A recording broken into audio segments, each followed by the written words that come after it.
200 na paper bills. Ayan, no? Ito ay poor condition na, no? Marami na siyang tupi-tupi. Ito yung English series, 200 pesos.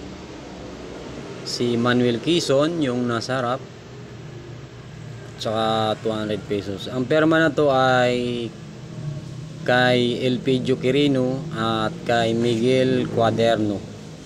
Ang mga perma na po yan. Green and white yung color niya. Maganda siya, no?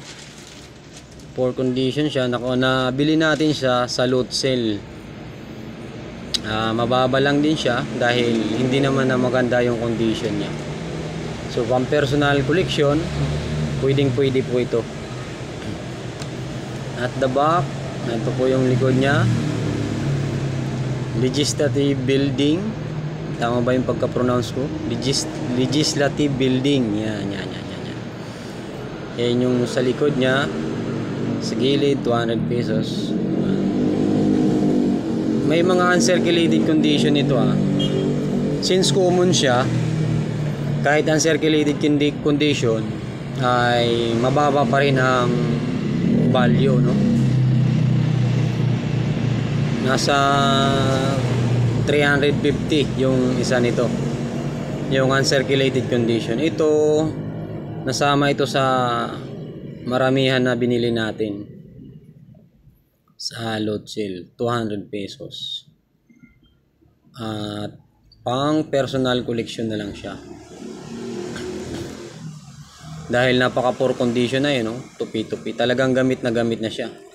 So nag-circulate siya 1949 hanggang 1961. Yan, idudugtong natin doon sa nauna nating nakuhang paper bills. Sa 200 pesos kasi isa lang yung perma talaga.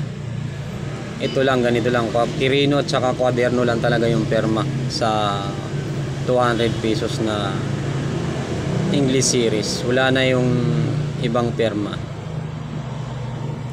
Galing sa centavo hanggang sa 50 pesos, paiba-ibang perma doon. Pero pagdating sa 100 pesos hanggang 200, ay yung 100 saka 200, isang perma lang talaga siya.